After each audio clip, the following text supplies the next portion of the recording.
What's up, family? Gerald the Bossman here. You're tuned into the Bossman Show on AM 1010, AM 1430, 1055 The King.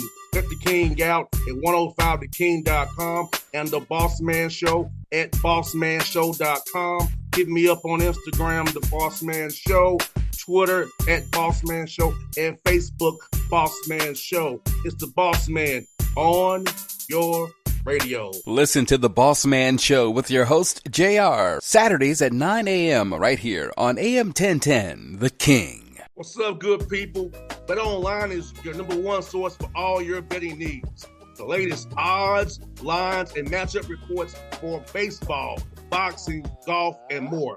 BetOnline continues to be the fastest and easiest way to place your wagers, including live betting and your favorite casino and card games available to play right from your phone. Head to the website or use your mobile device to sign up today and get in on the action. Remember to use your promo code BELIEVE, BLEAV, for your 50% welcome bonus on your first deposit. BetOnline, where the game starts.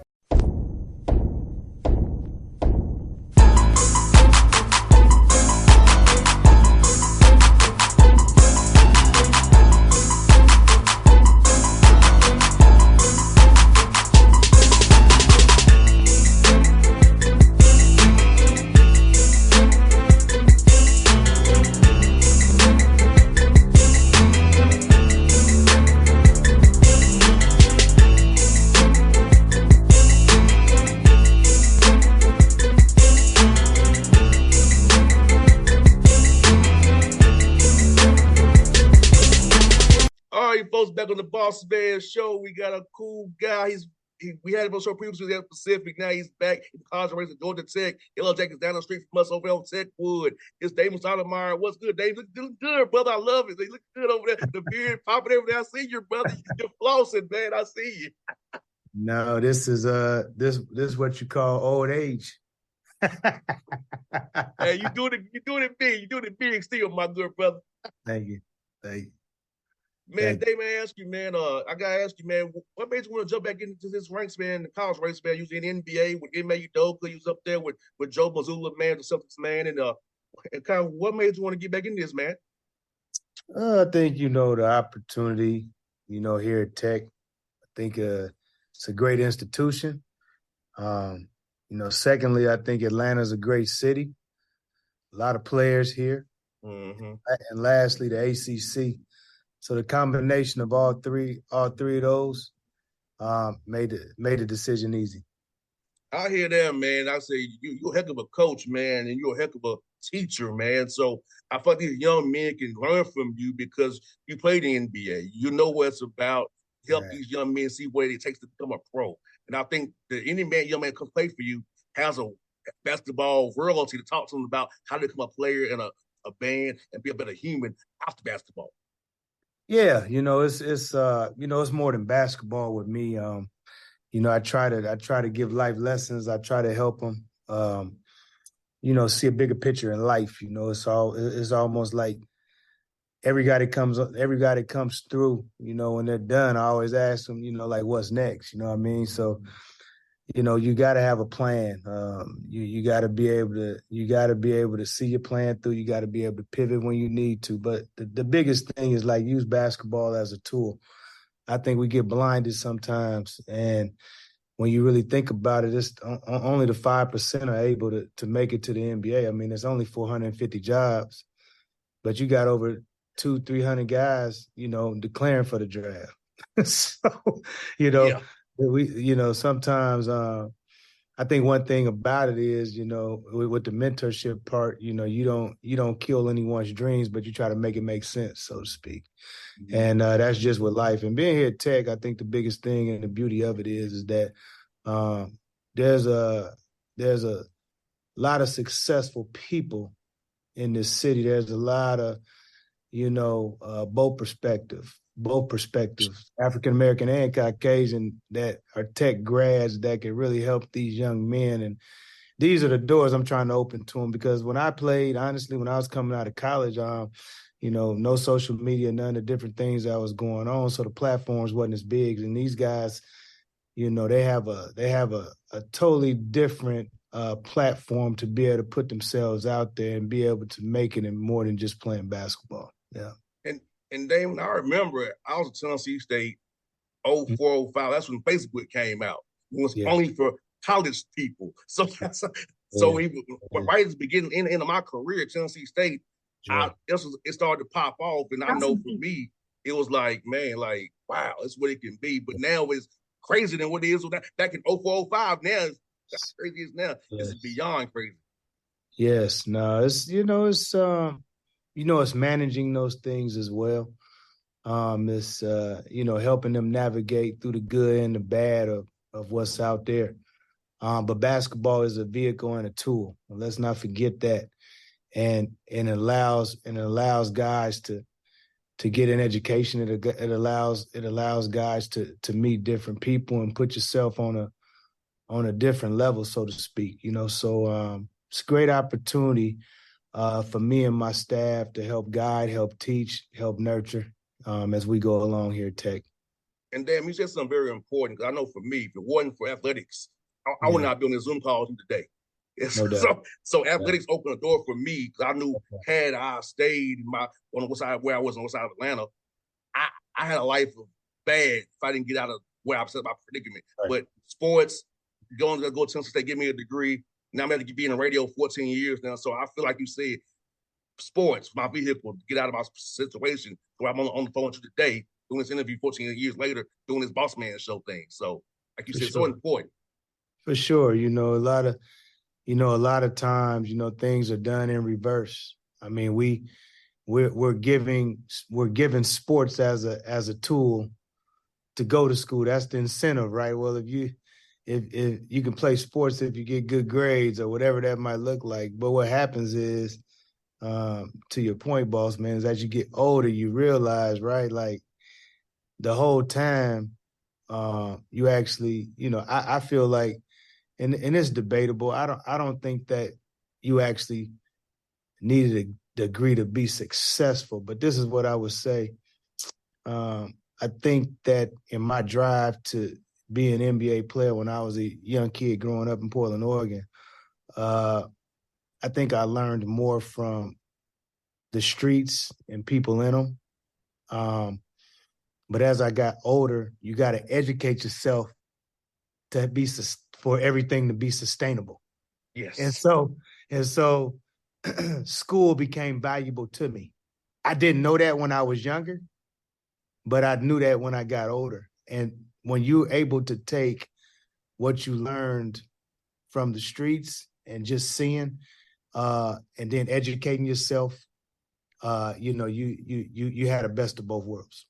Amen there, my brother. Amen today. And I was asked about this, Damon. Like Sunday, you probably know my dad was a coach too. So my dad Sunday, all these guys texting him, calling him, he played for him. And so for me, seeing that my father had an impact on young men. So what was like your why to get into coaching? And when did you know you wanted to become a coach? I know my dad always told me he wanted to help out young men in Atlanta. So what was kind of when you decided you want to get into coaching, help young men? I never knew I wanted to get into coaching. I always talked to a lot of guys just in general. That's just kind of who I was.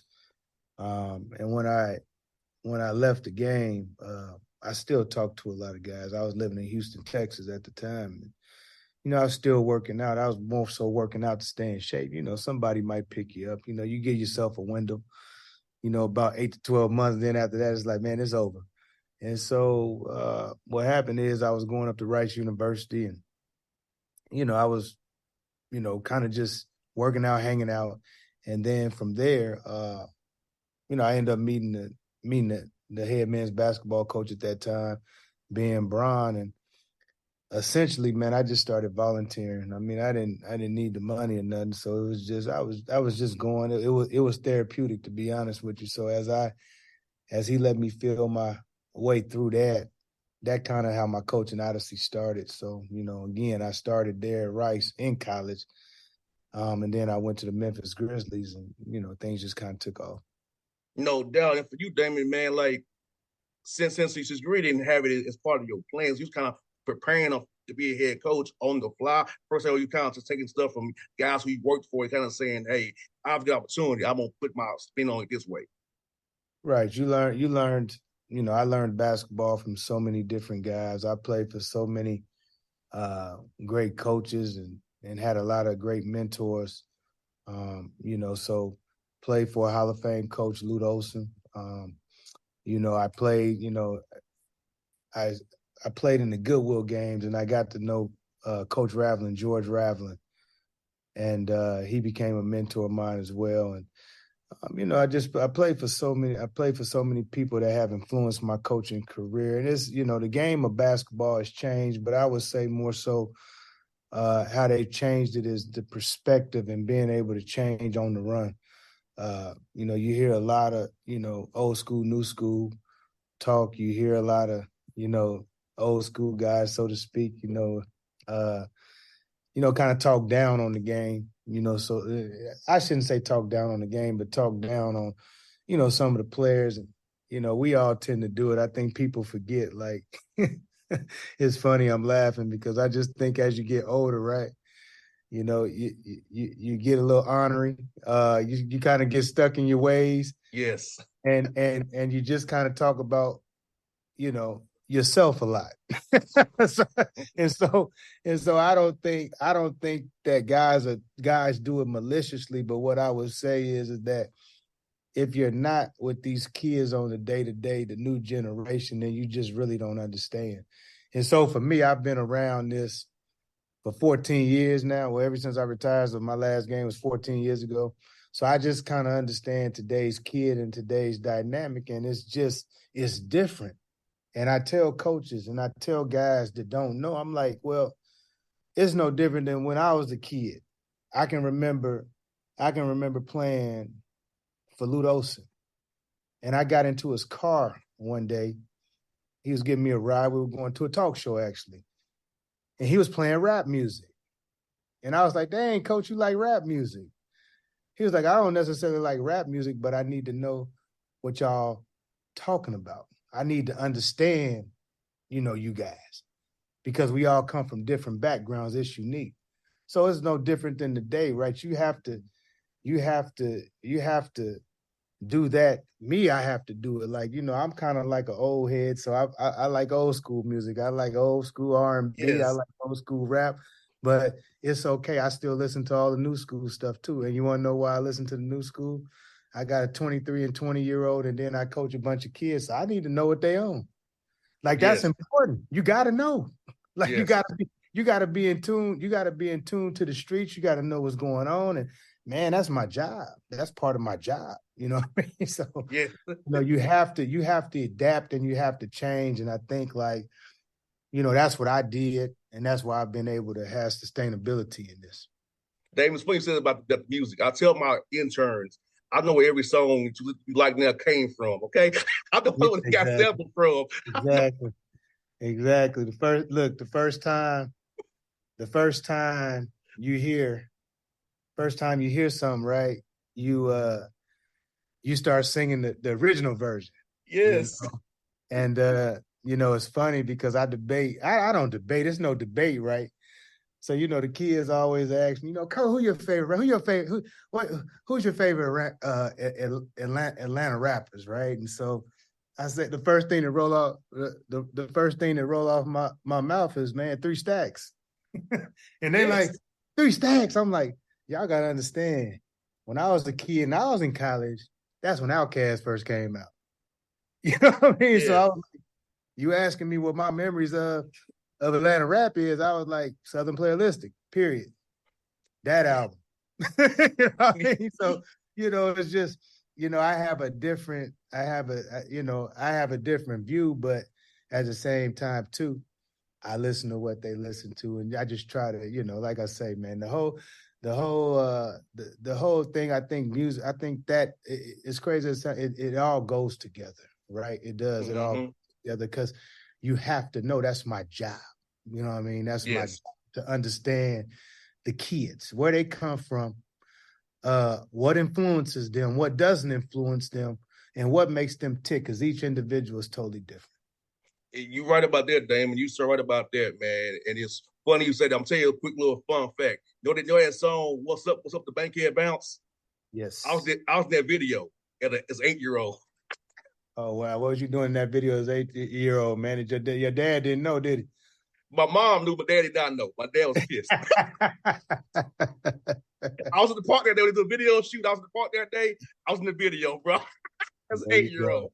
go. There you go. So that's a little bit about me. I was an 8-year-old in the Bankhead Bounce video. Crazy world, man. Crazy world, man. Also, man, like for your workouts, man, how's it been seeing these guys report? How much are you putting in for us install versus just working on their games right now? I got one class right now, not too busy right now. So how you working those 4 hours you got with them right now? Right now, we're moving slow. I'm teaching. I don't have everybody on campus yet. And I still have a couple of scholarships. But the biggest thing is I'm just teaching right now, just trying to get them to understand, what we're going to do, what it's going to look like, the terminology, conceptually what we're going to do, on both ends of the floor. So, with any coaching change, there's a lot of new language. There's a lot of learning. There's a lot of cleansing. And so I think we're all getting to know each other right now. And then probably, right after the 4th of July weekend, we'll pick it up a little more, have most of the guys in. And that's when the real thing, the real stuff is starting. But right now it's just more so, getting them used to me. Again, the conceptual, the concepts of how we'll play on both sides of the ball, the terminology, all that stuff, that's important. No doubt, man, no doubt. And I feel like, Damon, this time of year, man, that player development piece is so important to me, man, because it's where guys get better. You know what I'm saying? Because during November come, you can be trying to game plan for teams. But this time, get better as a player, get stronger, work on your weaknesses. So talk about player development plans and how important it is for you as a coach and your young men to buy into as well. Well, the way I do it is, first of all, it's never going to be enough to just work out with Coach Stoudamire and his staff. That's not enough. If you want to be the player you need to be, you got to always be putting in extra work. And, so in any workout, right, in any workout, I kind of break it down like this, because we are to work on our weaknesses, but we also still got to keep mastering our strengths because our strengths are our bread and butter. There's some things that we need to do so well that when people see it, they just know what it is. And so for me, mentally, the difference probably for these guys in terms of the past and where they've been and who they play for is I watch a lot of film because I think you got to see your strengths. You have to see your weaknesses. You got to critique yourself because if you can critique yourself the right way, then there's nothing anyone can tell you. So I got a theory. I've always had this. 3 things simply. When I look at the team as a player, how do I get on the court? Okay. And how you get on the court might not be, what your strengths are. But the bottom line is get on the court. Just get on the court. Right. The second thing is you gotta know the strength and the weaknesses of your teammates. So they play to your strengths more than your weaknesses. So, but you got to know who they are as players as well. And then lastly, the strength of who you are as a player, how do you get that into the system?